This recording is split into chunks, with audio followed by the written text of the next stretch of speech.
Olá, pessoal. Hoje vamos continuar nosso estudo sobre leis de Newton.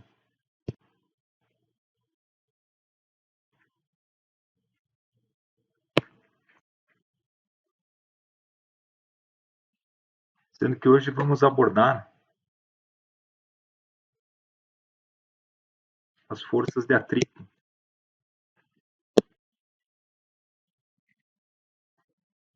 Bom, tratando então de forças de atrito, vamos considerar aqui inicialmente um caso mais simples, onde nós vamos considerar inicialmente que um bloco está em repouso sobre uma superfície. Então vamos considerar então a primeira situação, onde temos então um bloco em repouso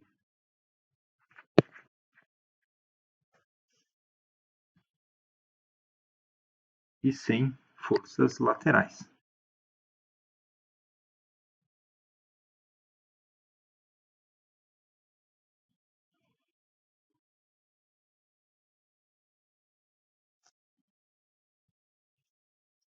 Então, nesse caso aqui, nós temos, vamos desenhar aqui um bloco. Esse bloco está então em cima de uma superfície. Nesse caso aqui, nós temos aqui, atuando nesse bloco, a força-peso, mg, e equilibrando essa força-peso, porque o bloco está parado, né? Está com aceleração zero. Então, equilibrando essa força-peso, nós temos uma força normal. Que o solo ou a superfície exerce no bloco de modo a equilibrar a força gravitacional. Então, nesse caso aqui, nós temos então o somatório das forças igual a zero, que é um caso de equilíbrio, não temos aceleração. Então, unidimensionalmente aqui, né, a normal menos mg é igual a zero. Agora, numa próxima situação, vamos considerar a situação onde a gente começa a aplicar uma força na lateral deste bloco. Vou considerar essa situação aqui. Então, nós temos o bloco em repouso, ou seja, com V igual a zero e a aceleração igual a zero também, na presença de uma força lateral.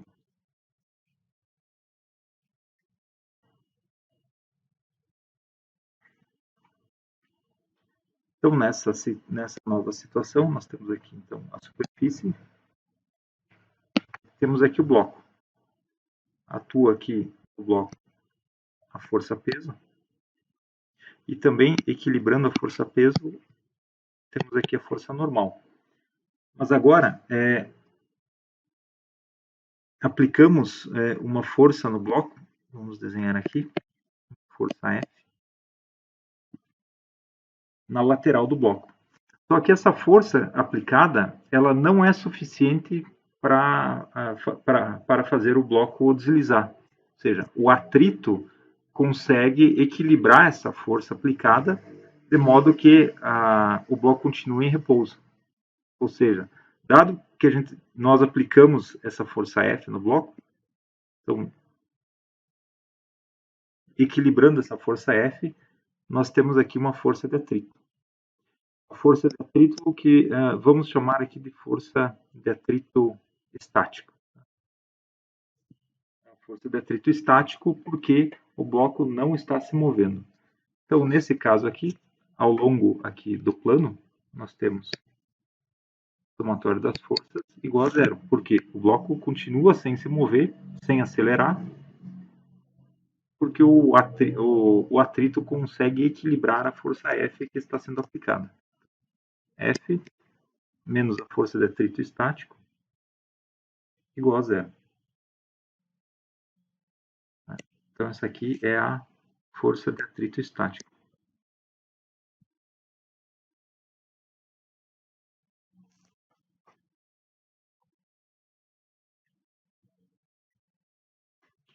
Perfeito. Bom, e temos uma terceira situação, que é quando o bloco está no limiar do deslocamento. Ou seja, neste caso aqui, nós estamos aplicando uma força lateral que o bloco está no limiar do deslocamento, ou seja, a força lateral atingiu a máxima força de atrito estático. Então, nesse caso aqui, o bloco está em repouso.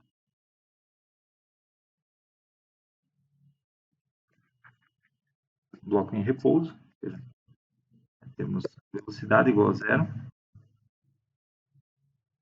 E a aceleração igual a zero também. Com força lateral F. Vamos chamar aqui de F' agora. Por que F'? Porque esse F' a gente vai chamar a intensidade dela de F', porque ela é uma força que atingiu o máximo valor da força de atrito estático que é possível para esse sistema. Ou seja, ele está no limiar dele entrar em deslocamento. Nessa situação aqui, nós temos o bloco, temos a força gravitacional, temos a força normal, que equilibra a força gravitacional. Temos então aqui uma força lateral sendo aplicada, F', e temos aqui então, equilibrando essa força lateral que está sendo aplicada, temos aqui uma força de atrito estático que está também no seu limiar, que atingiu o seu máximo. Então, nesse caso aqui, temos o somatório das forças igual a zero. No caso unidimensional, F' menos força de atrito estático máxima é igual a zero. Nós poderíamos colocar aqui, inclusive, um subíndice máximo aqui, né? Indicando explicitamente que a máxima força de atrito para esse caso. Se nós, então, continuarmos, além dessa força F', continuarmos aumentando a intensidade dessa força, nós vamos colocar, então, o bloco em movimento, porque o atrito, a força de atrito, né, vai ser suplantada por essa força F e o bloco, então, vai ganhar uma aceleração. Então, nesta situação, nós temos, então, o bloco entrando em movimento.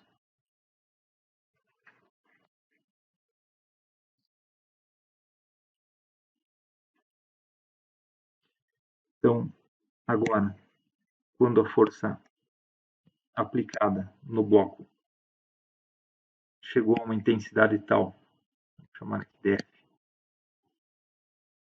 que colocou o bloco em movimento, nós temos agora aqui uma força. Vamos chamar aqui de FK, que é a força de atrito cinético. Aqui temos também mg e a força normal que não se alterará. Então, agora, quando o bloco está em movimento, nós temos o atrito, a força de atrito cinético atuando. Nesse caso aqui, ao longo, né, da direção da força F, nós temos, então, o somatório das forças é igual a MA.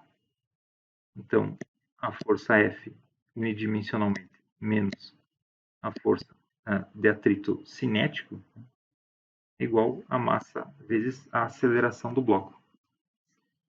Então, note que tem duas forças de atrito aqui. Uma delas é essa, que é a força de atrito cinético, ou seja, enquanto o objeto está se movendo sobre a superfície, nós temos então essa força de atrito cinético. E nós temos também a força de atrito estático, que eventualmente ela atinge um valor máximo no limiar do deslocamento e para outras situações ela atinge um valor aqui que em intensidade é exatamente igual ao valor da força F aplicada.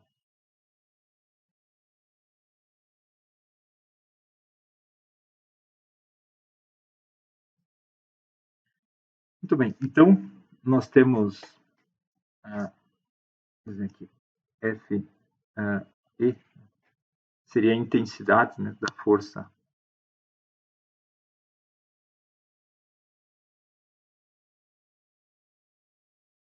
de atrito estático. Nesse caso aqui, em repouso, né, quando a aceleração e a velocidade são iguais a zero. E também nós temos a intensidade da força de atrito cinético.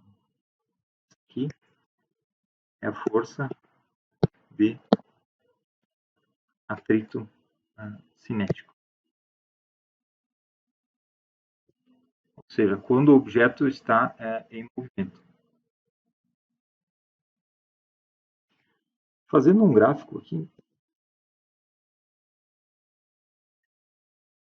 desta situação que nós fizemos os desenhos, né? Aqui nós temos o tempo. E aqui nós temos a intensidade da força de atrito.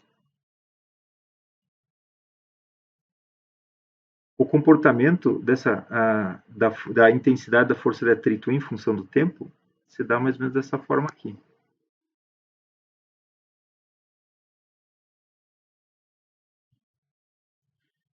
Então, aplicando a força F e aumentando a intensidade da força F, nós vamos ter aqui, nesta subida, curva, nós vamos ter aqui a força de atrito estático. Até um ponto, que é esse aqui, onde ela atinge o máximo valor da força de atrito estático. Depois, a partir desse momento aqui é quando o bloco inicia o movimento.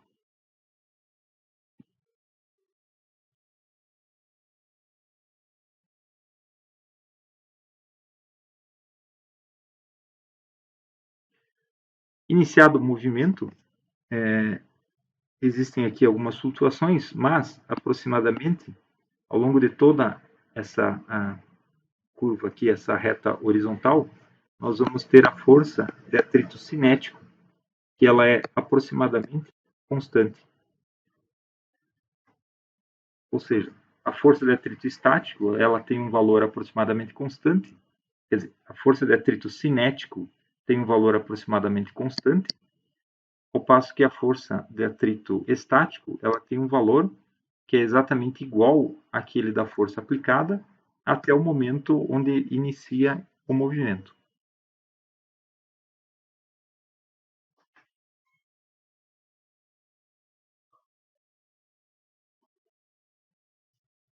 Bom, vamos tratar aqui das causas do atrito.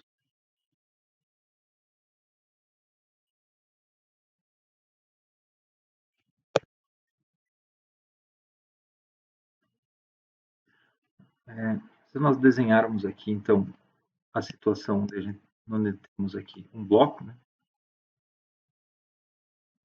Força gravitacional equilibrada pela força normal. Se nós colocarmos aqui um zoom na região da interface, nós vamos ver a seguinte situação. A interface do material, muito dificilmente ela é absolutamente plana. Quase sempre ela tem rugosidades que eventualmente tocam pontos também de rugosidade da superfície inferior. Por exemplo, assim.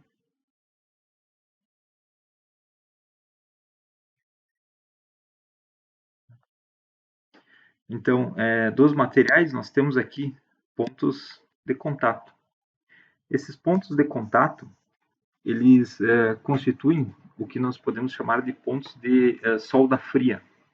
Ou seja, o material, os dois materiais aqui formam ligações químicas, ou seja, tecnicamente falando, eles formam pontos de solda fria, ou seja, ligando quimicamente, então, os dois materiais.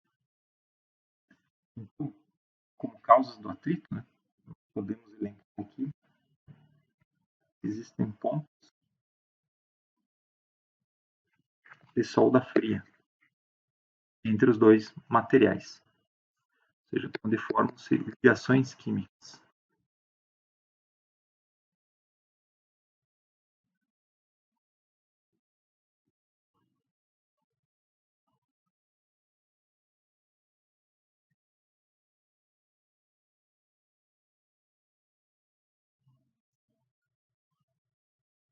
Entre os pontos de contato. Especialmente se os dois materiais forem metais. No caso dos metais, a ligação é metálica e eles compartilham elétrons. Né? Existem ali a circulação, né? Enfim, existe o compartilhamento de elétrons entre todo o material. Assim, nós vamos ter a formação de uma ligação metálica naquele ponto. Se os materiais tiverem outras características, né, da mesma forma, nós podemos ter ali ligações químicas que podem ser mais ou menos fortes. No momento que você tenta empurrar o bloco, você, para vencer a força de atrito, vai ter que haver a quebra, né, desses pontos então de solda fria. Um outro ponto interessante é que o aumento da força normal provoca a elevação dos pontos de contato, aumentando esses pontos de solda fria, então aumentando o atrito. Então, vamos ver aqui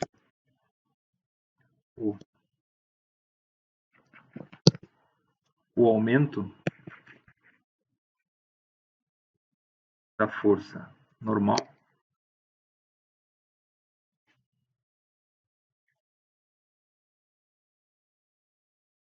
provoca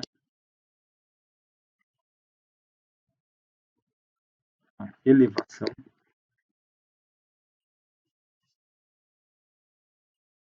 dos pontos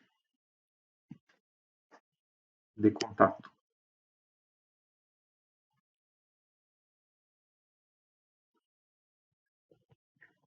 elevando o atrito. Ou seja, se a força normal provoca o aumento dos pontos de contato e, por consequência, aumenta o atrito, então pode ser escrito aqui que a intensidade da força de atrito estático ela é proporcional à intensidade da força normal.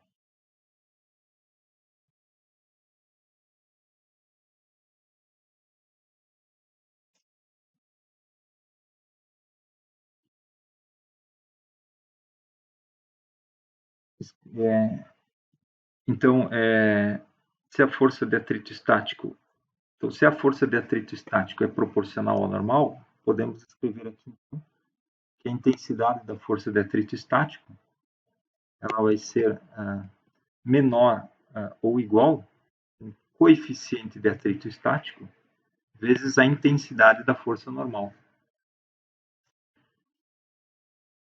Subindo a força lateral aplicada, essa força de atrito estático ela vai subindo até um valor máximo. No caso do valor máximo,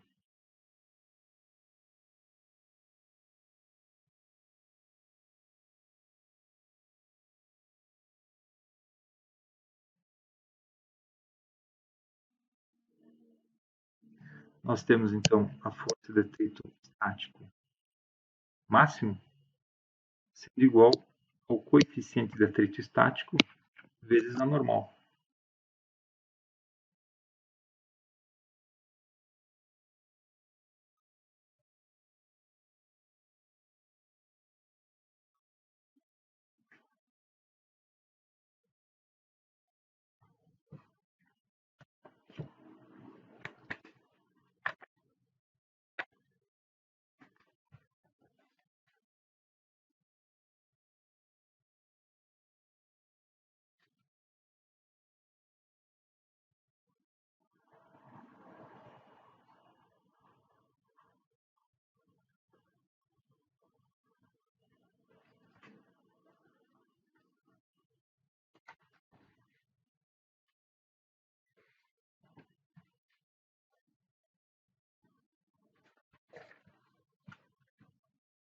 Ok. E no caso do atrito cinético, a força de atrito cinético ela é igual ao coeficiente de atrito cinético vezes a força normal.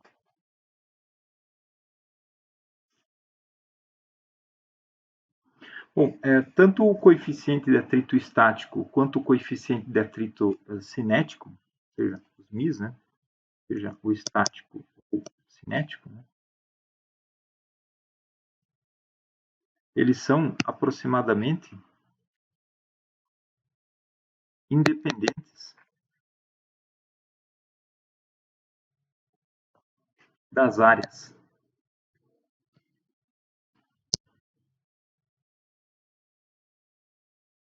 macroscópicas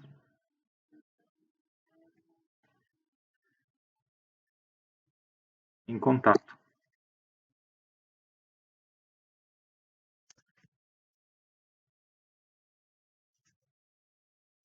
Também esses dois coeficientes, eles são dependentes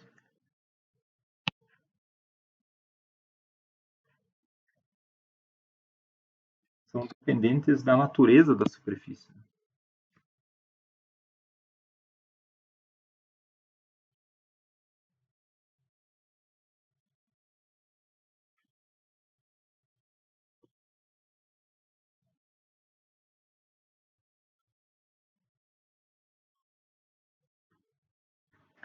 E por fim, eles são adimensionais.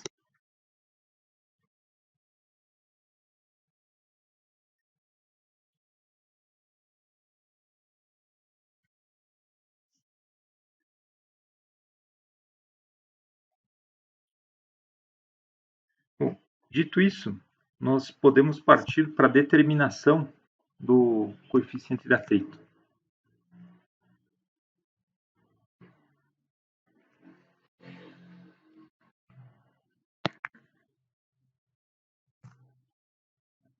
Bom, vamos pegar a seguinte situação. Vamos desenhar aqui um plano, aqui uma rampa, aqui uma cunha, que tem aqui um determinado ângulo θ. Vamos colocar aqui em cima desse plano inclinado um bloco com uma massa m. Se tem uma massa m, aqui nós vamos ter a força gravitacional mg. Nós podemos aqui, para simplificar, podemos colocar uma coordenada x aqui ao longo da trajetória que o bloco pode se movimentar e ortogonal aqui a outra coordenada y. Dito isso, nós podemos aqui, ao longo da dy, nós podemos aqui produzir uma componente ortogonal à direção de deslocamento do bloco, que é mg cosseno θ. E aqui, paralelo a x, então nós vamos ter aqui uma componente que é mg seno de θ. Bom, aqui, paralelo à direção y, nós vamos ter a força que equilibra essa componente gravitacional, que é a normal. Então, aqui nós vamos ter a força normal. Bom, vamos colocar a seguinte situação. Nós começamos com o ângulo θ pequeno e vamos aqui elevando o ângulo θ. Vamos elevando o ângulo θ. Bom, vamos escrever aqui. Eleva-se θ sem que exista movimento do bloco.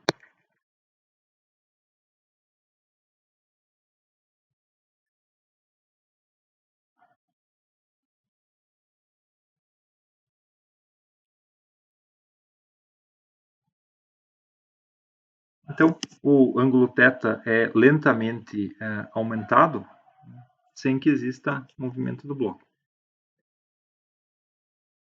Mas isso eventualmente não vai se manter indefinidamente e eventualmente θ atinge um valor crítico. no qual o bloco está no limiar do escorregamento. Quando acontece isso, ou seja, quando θ atinge um valor crítico, um dado valor, né?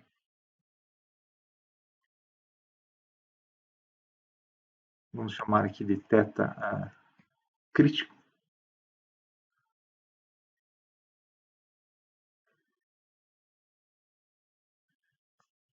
Estamos nessa situação, então, nós estamos no limiar do deslocamento do bloco, quando θ atinge um valor crítico, antes do movimento.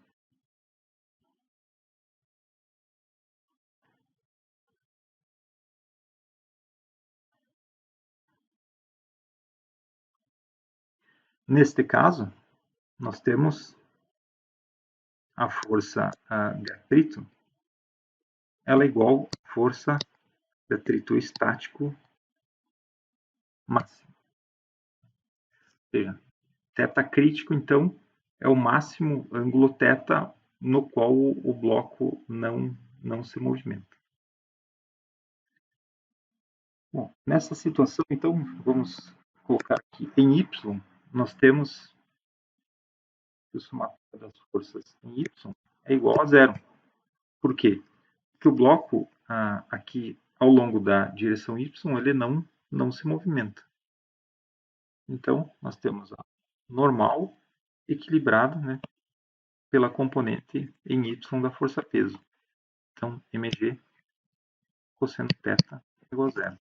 Lembrando que aqui é menos tudo que está no sentido de menos y, né? E a normal está ao longo da direção y, então é positivo. Unidimensionalmente aqui. Então, a normal é igual a mg cosseno de θ. Bom, e em x? Em x, neste momento, antes do movimento, ou seja, quando o bloco ainda não está se movimentando, nós vamos colocar aqui em x, antes do movimento, nós temos então somatório das forças em x é igual a zero. Estamos antes do movimento. Vamos ver aqui, e nesse caso aqui, se está antes do movimento, essa componente aqui da força-peso, ela tem que estar sendo equilibrada, então, por uma força de atrito, que está atuando aqui. Vamos chamar aqui de força de atrito estático. Então, nesse caso aqui, mg seno θ menos a força de atrito estático, isso é igual a zero. Bom, isso antes do movimento. Perfeito. Agora, no limiar do movimento, o θ atinge o valor crítico,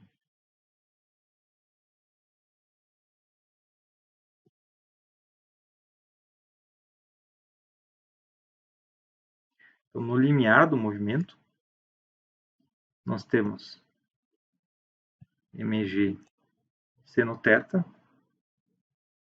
passando a força de atrito para o outro lado, é a força de atrito estático máxima.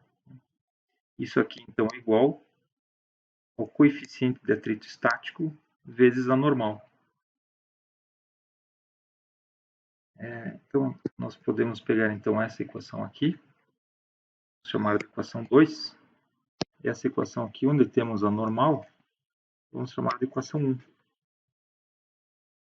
E então, nós temos aqui a normal aqui e a normal aqui. Então, nós podemos agora pegar a equação 1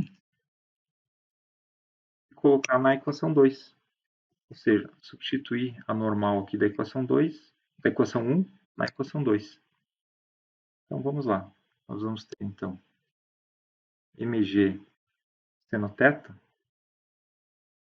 é igual ao coeficiente de atrito estático vezes a normal.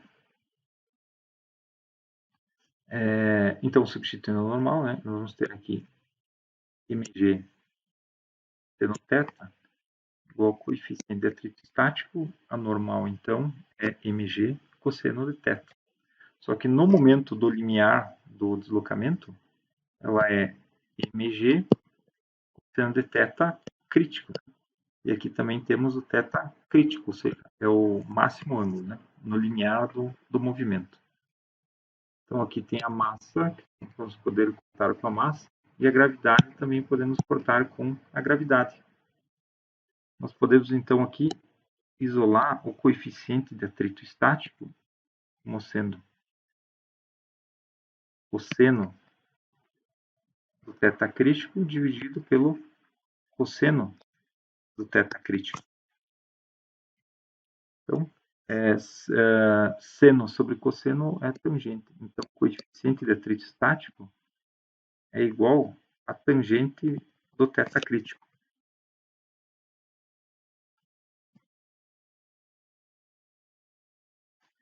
Então, note que se nós formos então basculando esse plano inclinado até o momento, vamos basculando ele lentamente até o momento que o bloco desliza. No momento que o bloco desliza, nós podemos então anotar o ângulo θ.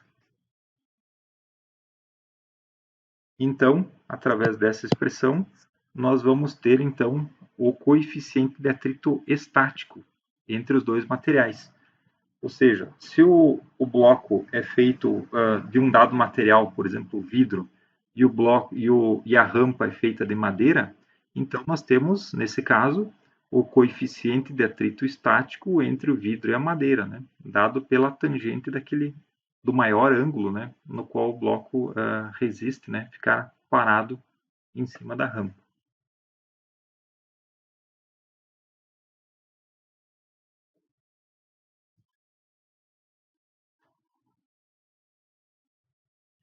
Perfeito. Mas após o início do movimento, vamos considerar assim, fomos basculando até chegar ao θ crítico e depois o bloco começa a se movimentar. Então nós temos a situação, nós temos aqui então após o começo ou o início do movimento,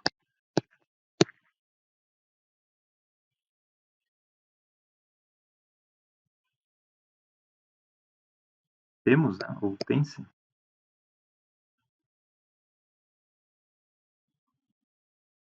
o coeficiente de atrito cinético, ou seja, quando o θ, né, para qualquer θ maior do que o θ crítico.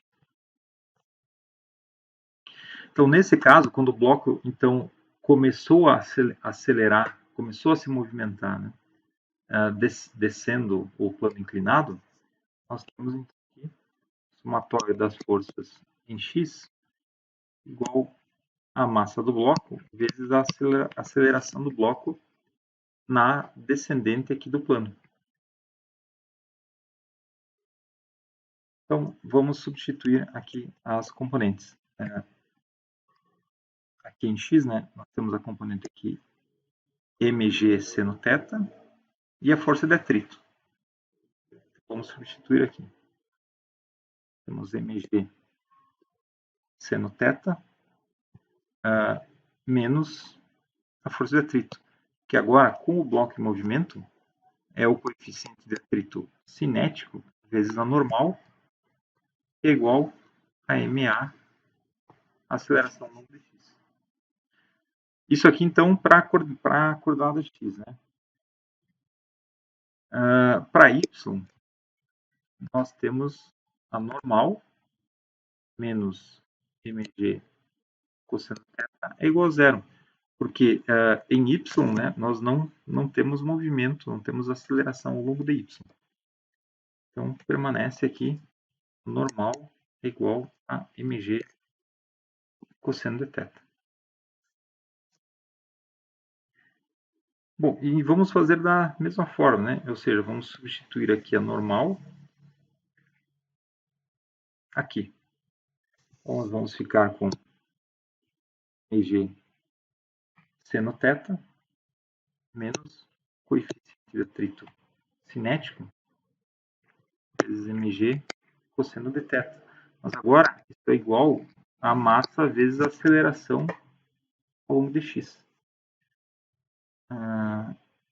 Aqui nós podemos cortar uma massa com a massa, né? Certo. Então, nós vamos ter aqui G seno θ menos μk G cosseno de θ igual a aceleração ao longo de x.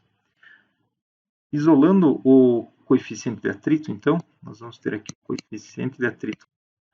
Ele vai ser... Aqui está negativo, mas passa para o outro lado, vai ficar negativo. Então, multiplico por menos 1, vai ficar G seno θ menos A. Menos AX. Dividido tudo por G cosseno de θ. Ou seja, aqui a gente pode dividir por G cosseno de θ e aqui também por G cosseno de θ. G com o G vai cortar. Então, nós vamos ter aqui o coeficiente de atrito cinético igual a seno θ sobre cosseno θ menos a aceleração ao longo de x sobre G cosseno θ. Da mesma forma aqui, veja que nós temos seno θ sobre cosseno θ. Então, nós vamos poder escrever aqui o coeficiente de atrito como sendo a tangente de θ menos a aceleração ao longo de x sobre G cosseno θ.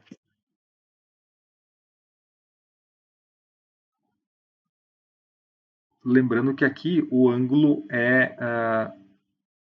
estamos, um momento após, vamos dizer assim, o limiar do deslocamento, né? E aqui nós tínhamos o coeficiente de atrito estático, que era a tangente desse θ crítico. E aqui nós temos então o coeficiente de atrito cinético igual a tangente do ângulo menos a aceleração dividido por G cosseno de θ. Então, aqui fica absolutamente claro, né, que o coeficiente de atrito cinético ele é menor que o coeficiente de atrito estático máximo. Porque aqui nós temos o coeficiente de atrito cinético igual a tangente do ângulo menos, né, essa quantidade aqui, dada pela aceleração, dividida pela gravidade cosseno θ.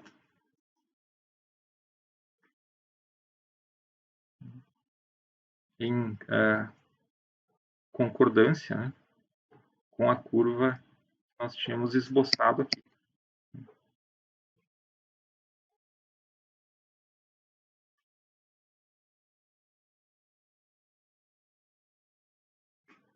Bom, vamos fazer um exemplo.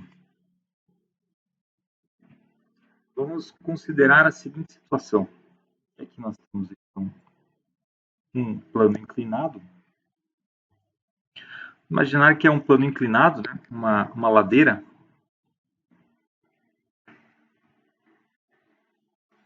Vamos imaginar que é uma ladeira qualquer, na qual nós temos aqui um carro que está parado aqui. Nós temos aqui um outro carro que está descendo a ladeira. Ele tem aqui uma determinada velocidade inicial, vamos considerar aqui como sendo V0, e que esse carro aqui, nesse instante inicial,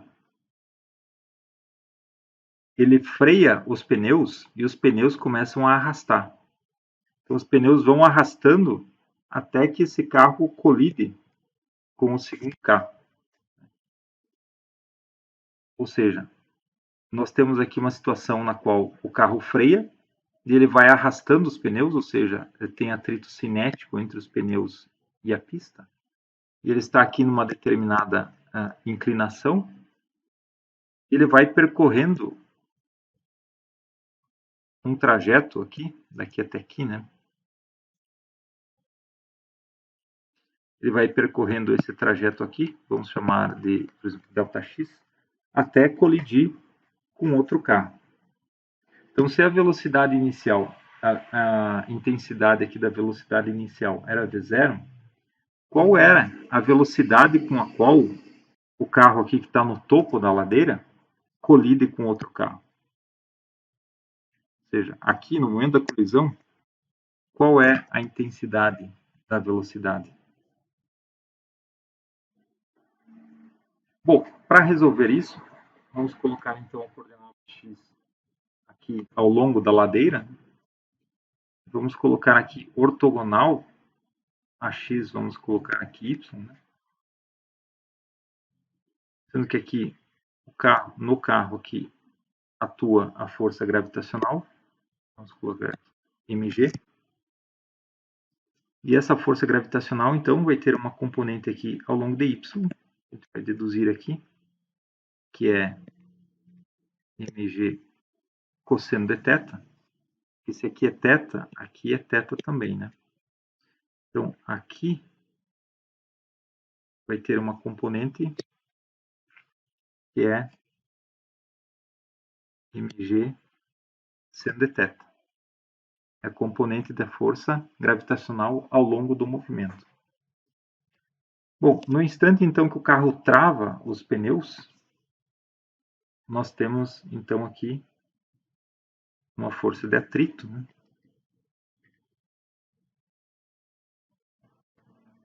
Cinética. E aqui, ao longo de y, né, ou seja, ortogonal ou a superfície, né, ou paralelo ao vetor normal da superfície, nós temos a força normal, que equilibra a componente gravitacional mg cosseno de θ. E o outro carro, aqui abaixo na ladeira, está parado. Então, vamos lá. Começar aqui ao longo da coordenada x. Em x, se o carro trava os pneus e vai arrastando os pneus, ou seja, ele vai freando. Então, ele vai ter uma determinada aceleração. Nós temos aqui uma somatória das forças em x é igual a m a x. Temos aqui a componente gravitacional, mg seno θ, que está ao longo do eixo x. Ou seja, mg seno θ menos, aqui temos a força de atrito cinético, menos a força de atrito cinético, igual a m a x.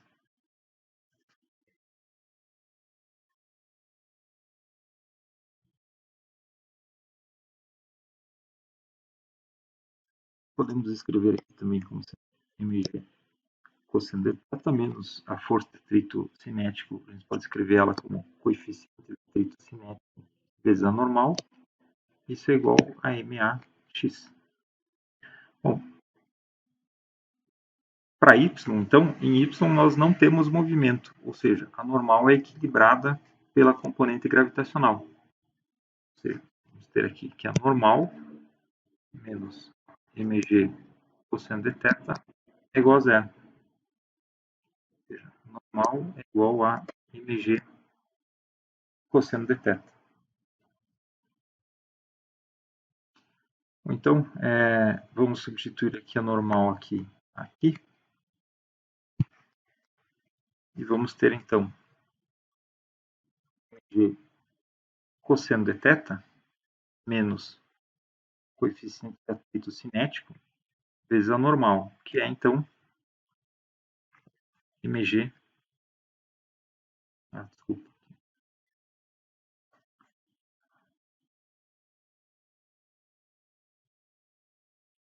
Seno θ.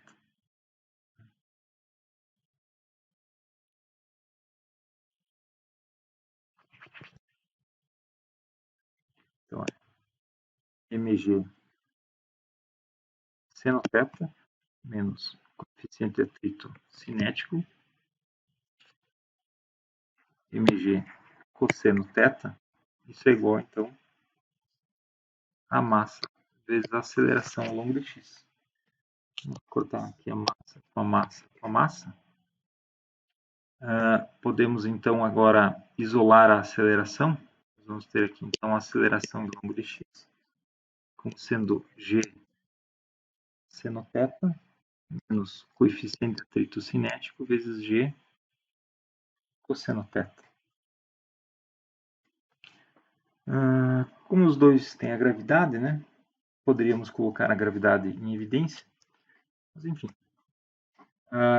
Nós queremos saber a velocidade com a qual ele colide com outro carro.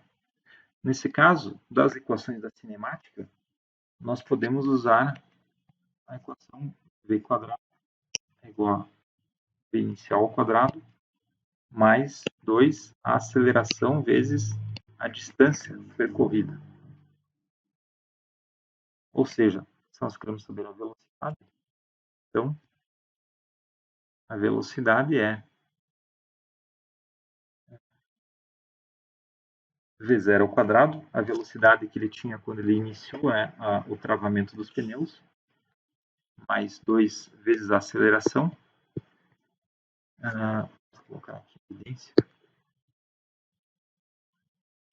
2g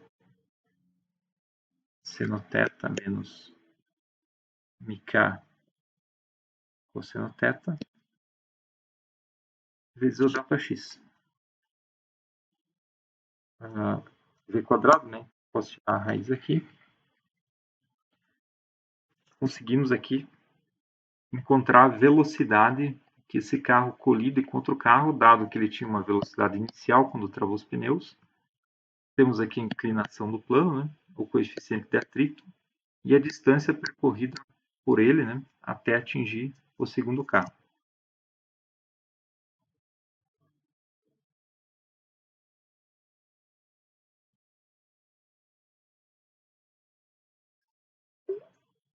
Bom, vamos falar sobre uma outra força de atrito. A força de atrito provocada por um fluido. Vamos tratar da força de arrasto.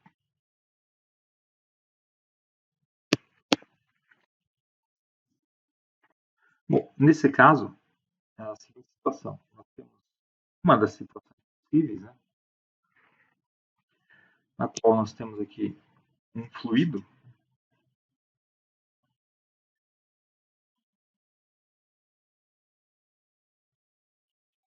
sob o efeito da gravidade.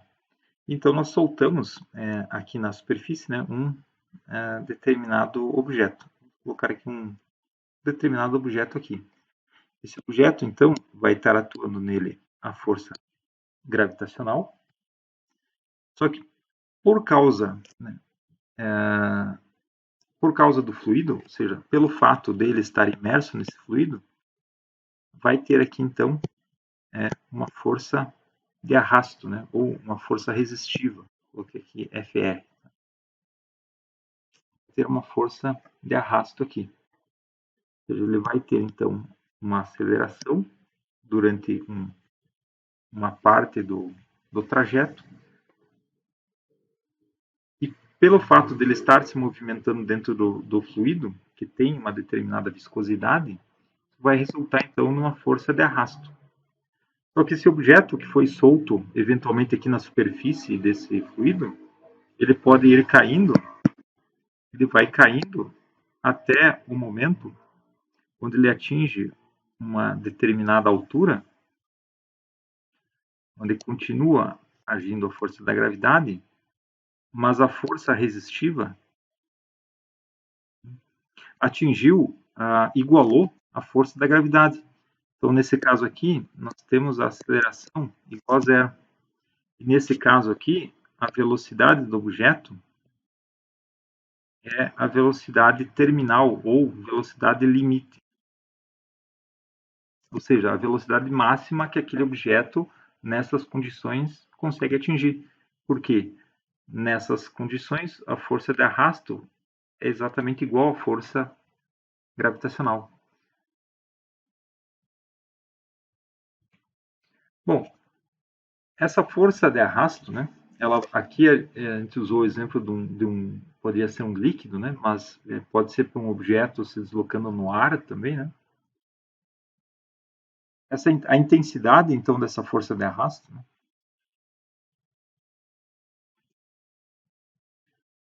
A intensidade da força de arrasto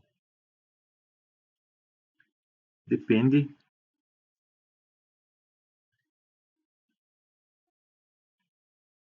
de alguns fatores.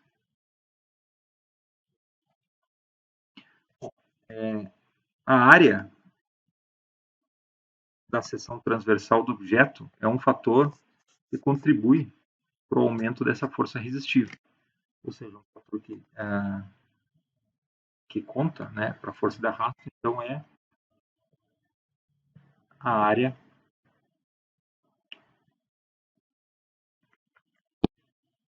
da seção reta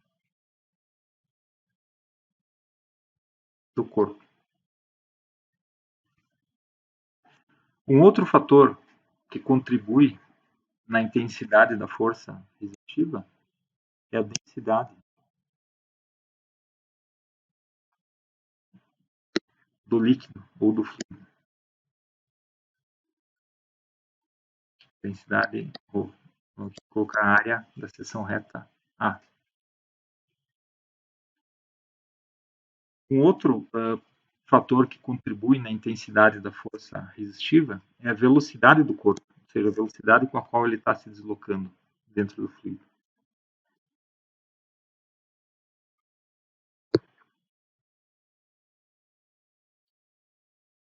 Vamos aqui de V.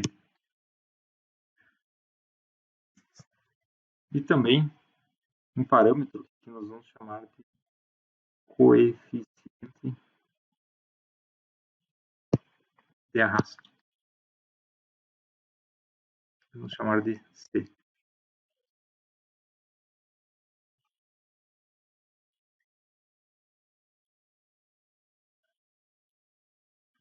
C. Bom, então, essa força de arrasto, a intensidade dela varia. Uma boa estimativa é dizer que ela é proporcional à velocidade ao quadrado. Também uma outra possibilidade, dependendo do corpo e dependendo das condições, também seria dizer que a força de arrasto fosse proporcional à velocidade. Em algumas situações, é mais adequado um caso ou outro caso. No caso de objetos se movendo no ar, objetos que não sejam pontiagudos, né, e que não estejam em velocidades muito elevadas, é aceitável dizer aqui que a força resistiva, ou seja, a força de arrasto, é proporcional à velocidade ao quadrado. Então, podemos escrever então que a força de arrasto é igual a uma constante vezes a velocidade ao quadrado. Bom, como essa constante depende desses parâmetros que nós acabamos de detalhar, uma equação possível para essa força de arrasto é 1/2 do coeficiente de arrasto vezes a densidade do fluido vezes a seção reta do corpo vezes a velocidade do corpo ao quadrado. Então, para um objeto se movendo no ar, um objeto que não seja muito pontiagudo e que se mova numa velocidade não muito elevada, ou seja, não é uma velocidade supersônica, essa equação consegue capturar a intensidade da força de arrasto. Ou então, para um objeto que está caindo aqui com a força gravitacional, onde temos aqui, então, a presença de uma força de arrasto, nós vamos ter aqui na direção do movimento, né, da segunda lei de Newton, somatório das forças igual a MA. Ou mg menos a força de arrasto é igual a MA. Então, mg menos... vamos usar essa versão simplificada aqui, depois a gente escreve com todos os parâmetros. Então, vai ser b v quadrado é igual a MA. Se o objeto no tempo zero ele foi solto, né, de uma altitude com a velocidade zero, nós temos aqui as condições iniciais. No tempo zero igual a zero, ele tinha velocidade inicial igual a zero. Então, nesta condição inicial aqui, a equação se reduz a mg é igual a ma, ou seja, inicialmente a aceleração é a aceleração gravitacional no instante inicial, né? Em t igual a t0, ou seja, no tempo inicial, no tempo zero. Para t maior que t0, ou seja, passar do tempo, né? Então nós temos que a velocidade vai ser maior que zero, maior que a velocidade inicial. Então nesse caso aqui, então mg menos bv quadrado é igual a ma. Tem m em dois termos, né? Então nós podemos dividir toda a equação por m. Nós vamos ficar aqui com g menos v sobre mv quadrado é igual a A.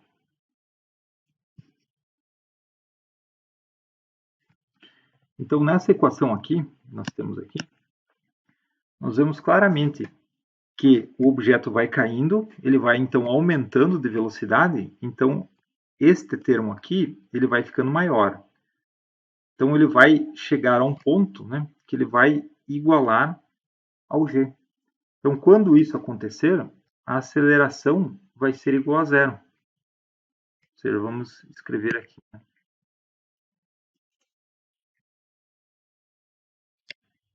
Quando o termo v quadrado sobre m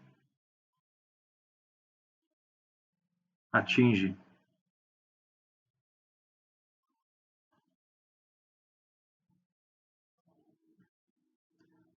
o valor de g, a aceleração é zero.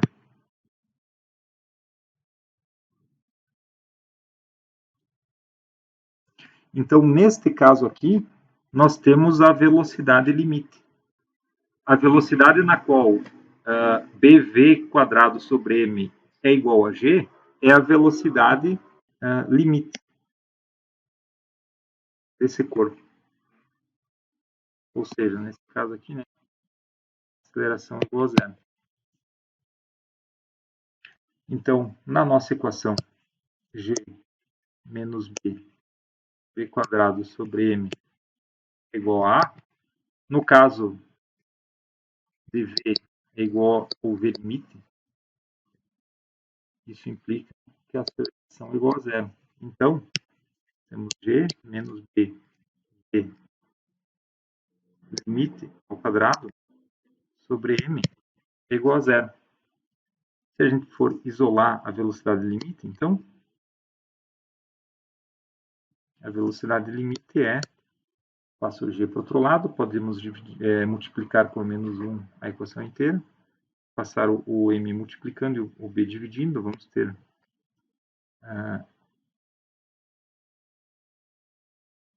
mg sobre b, raiz, né? Substituindo o b, né, aqui por o meio dc ou a, nós podemos escrever aqui a velocidade limite como 2mg sobre c ou a. Então,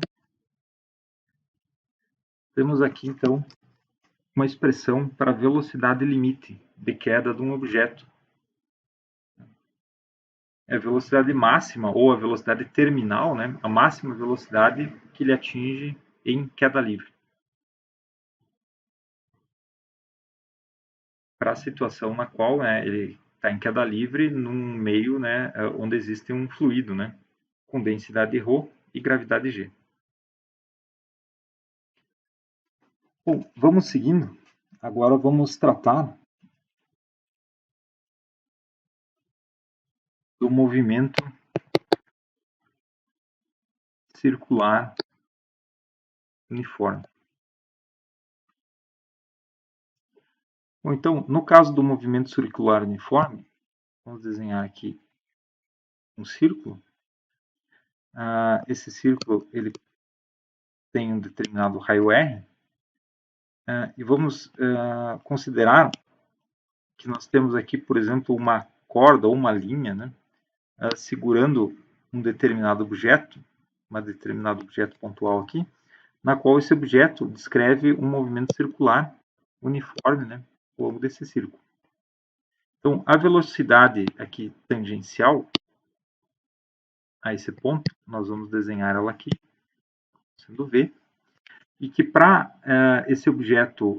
que esse objeto se mantenha em movimento circular uniforme, lembre-se que por inércia o objeto tenderia a seguir aqui o vetor da direção da velocidade tangencial, ou seja, por inércia ele seguiria a tangente, né, desse círculo. Mas para manter ele no movimento circular uniforme, então, é necessária uma força aqui direcionada ao centro, então uma força centrípeta. E nós podemos, se é um barbante aqui segurando o corpo, nós podemos aqui dizer que existe uma tração, né? Uma tração nessa linha, que faz, então, às vezes aqui de força centrípeta, que mantém o objeto aqui nesse movimento circular uniforme. Então, essa força, né, a força T, ou a tração na linha, né, ela está na direção do centro.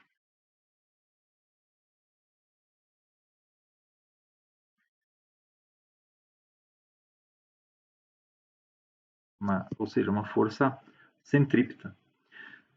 Se nós temos aqui uma força para cá, então nós temos que ter também, então, aqui na mesma direção, uma aceleração. Que é uma aceleração que também aponta na mesma direção da força centrípeta. Então, é a aceleração centrípeta. A intensidade aqui da aceleração centrípeta é E quadrado sobre R. Então, essa aqui é a intensidade da aceleração centrípeta.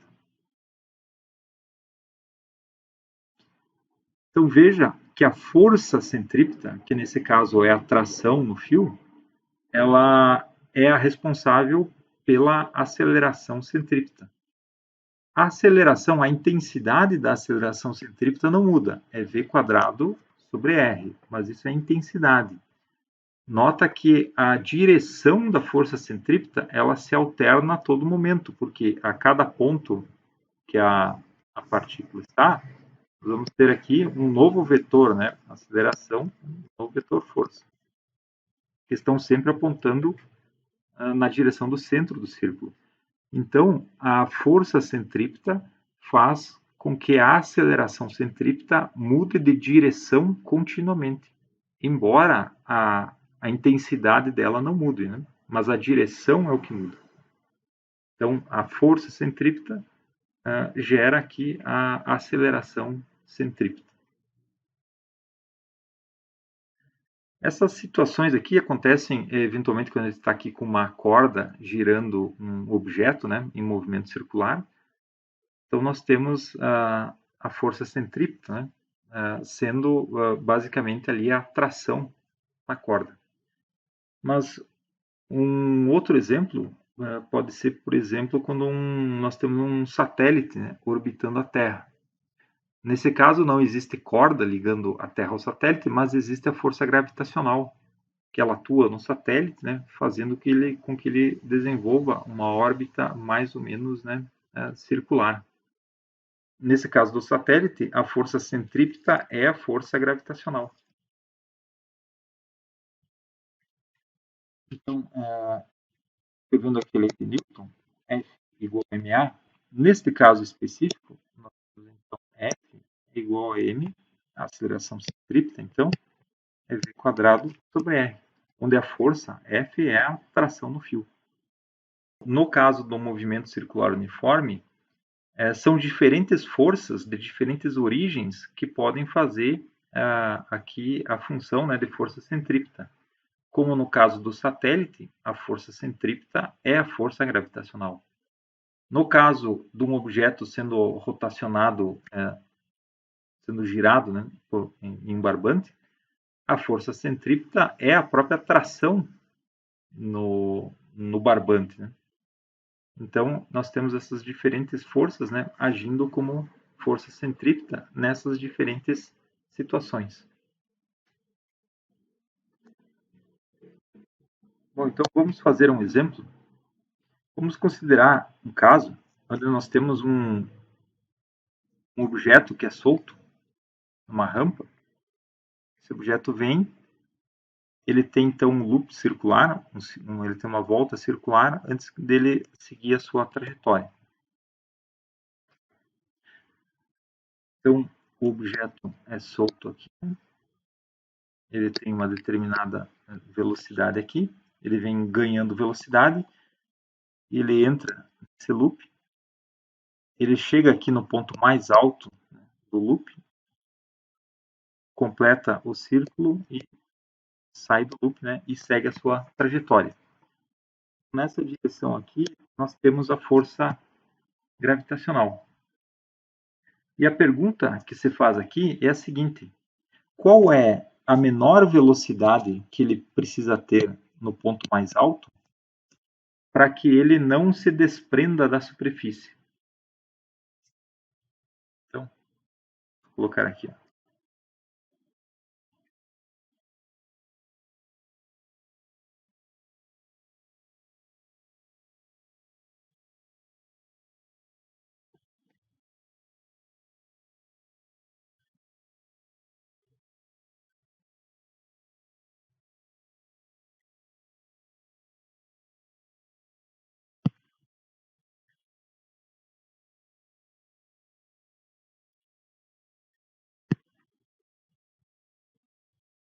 Ou seja, qual é a menor velocidade nessa situação aqui, no topo do loop, né, para que ele não esteja necessariamente pressionando a superfície, porque a gente quer saber a menor velocidade, né, mas é uma velocidade suficiente para que ele fique rente à superfície, né, e não ocorra o desprendimento. Ou seja, ele está no limiar da queda, a menor velocidade para que não ocorra a queda.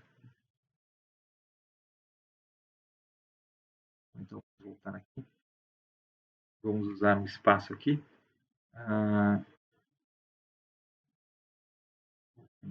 Apagar aqui. Então, vamos desenhar as forças que agem nesse momento quando ele está no topo do loop. Aqui, então, temos a força gravitacional. Nota que quando ele está no topo do loop, a força normal atua, né, de cima para baixo.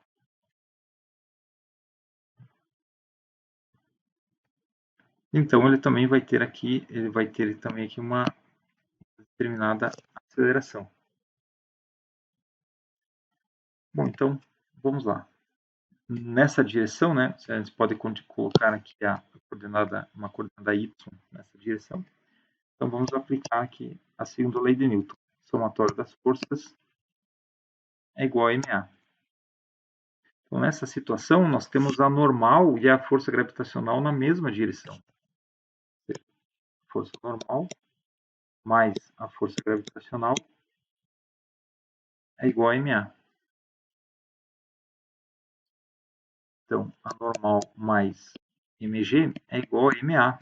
Só que, como nós temos aqui um movimento circular, nós temos aqui a aceleração centrípeta, v² sobre r. Só que veja que interessante, nessa situação aqui, nós temos a normal, que é a força que a superfície faz no objeto, né, mais mg. Só que na condição onde o objeto está no limiar do desprendimento da superfície, no limiar do desprendimento da superfície, nós temos que a normal é igual a zero, porque o plano, né, O plano circular, já nessa situação, onde ele está no limiar do desprendimento, ele ainda não começou a se deslocar para baixo, a cair, mas o plano já não faz força sobre ele, né? Então, a normal é igual a zero, no limiar da queda. Uma situação, né, do limiar da queda. Então, nesse caso, nós temos o n igual a zero, então a equação vai ficar mg igual a m v quadrado sobre r.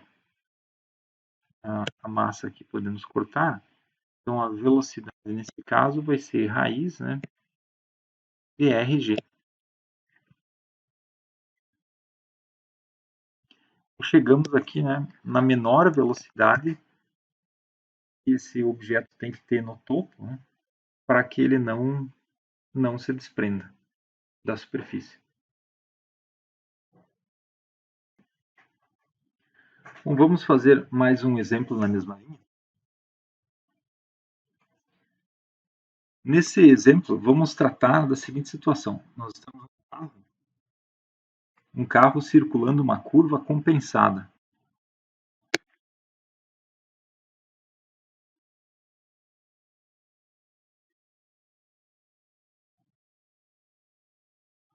A curva compensada é aquela curva que ela tem uma determinada inclinação para ajudar o carro, né, a fazer a curva, evitando que ele saia derrapando.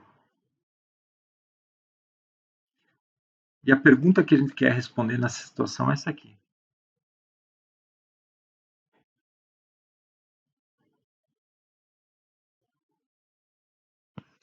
Qual é o menor valor?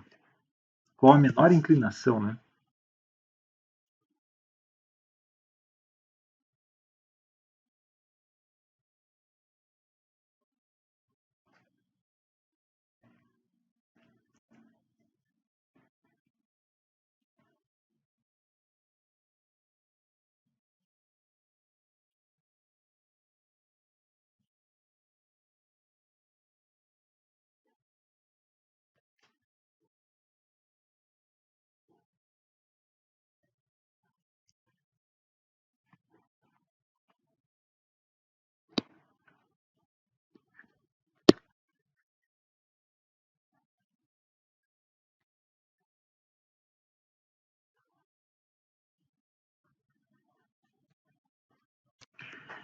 Então, nós queremos saber, numa situação onde o atrito entre o pneu e a pista é zero, ou seja, imagina uma situação onde tem muito óleo na pista. Qual é o ângulo de inclinação na pista para evitar a derrapagem do carro? Ou seja, vamos desenhar essa situação. Vamos desenhar aqui um círculo, que é o modelo de curva, onde, por exemplo, tem uma curva aqui, o carro vem aqui, ele circula aqui e ele sai aqui. Então, essa é a pista. Essa é a pista que o carro circula. Só que nesse trecho aqui, a pista pode ser modelada por um círculo, né? Um círculo de raio R. Então, esse trajeto da pista aqui pode ser modelado, né, por essa circunferência de raio R. Então, aqui está aqui o carro, né, andando num dado momento.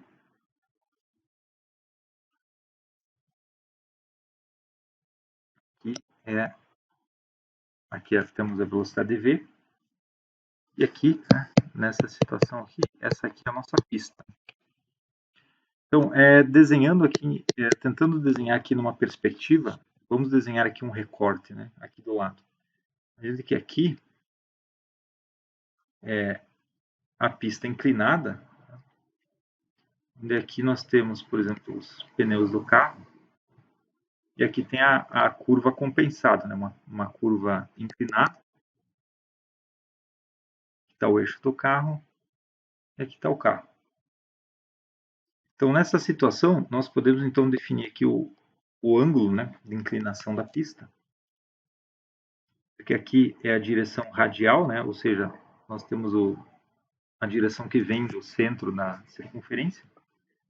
Então, aqui no carro, nós podemos colocar aqui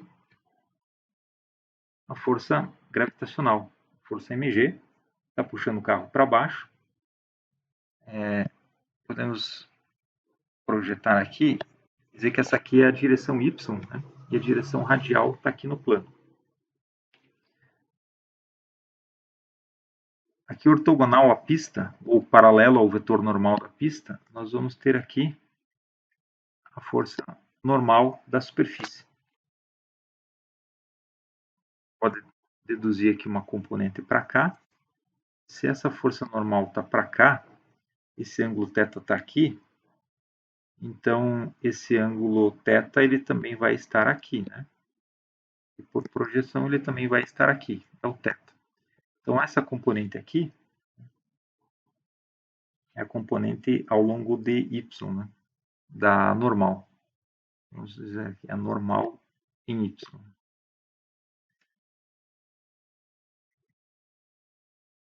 E aqui, ao longo da direção radial, nós vamos ter aqui uma componente aqui, que é a normal, né, na direção radial. Bom, então, vamos começar aqui com a direção radial. O somatório das forças na direção radial é igual a MA.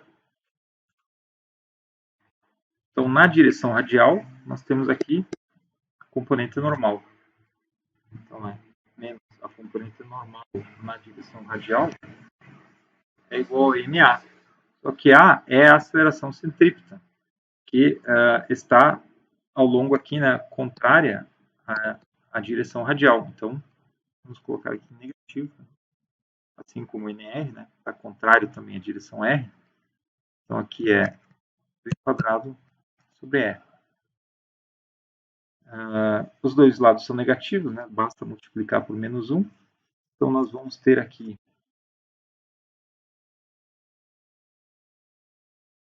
a componente NR, se aqui é o ângulo θ, né, aqui o NR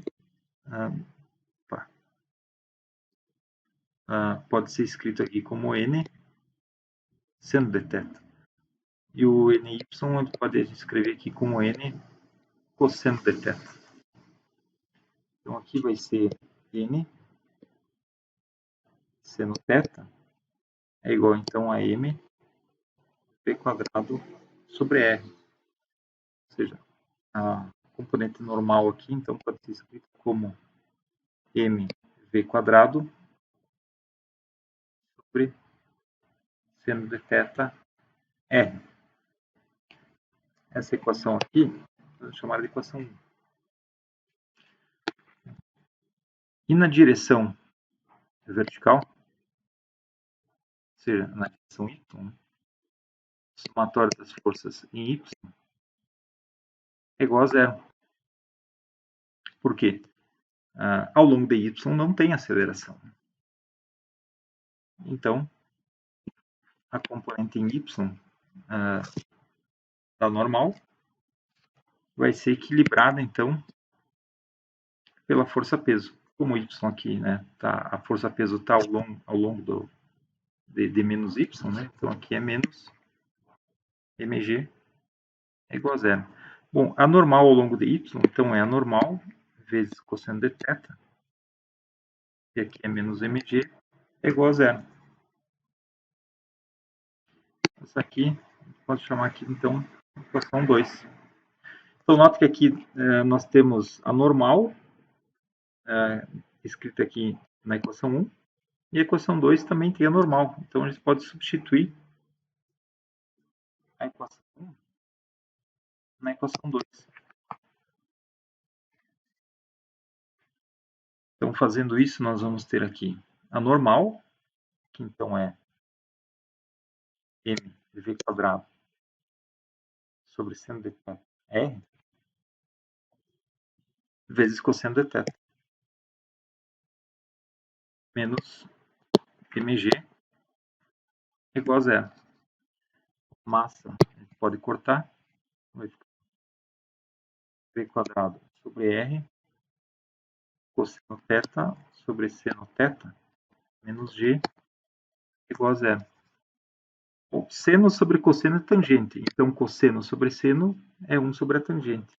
Então vai ser aqui v quadrado sobre r, 1 sobre a tangente de θ, menos g é igual a zero.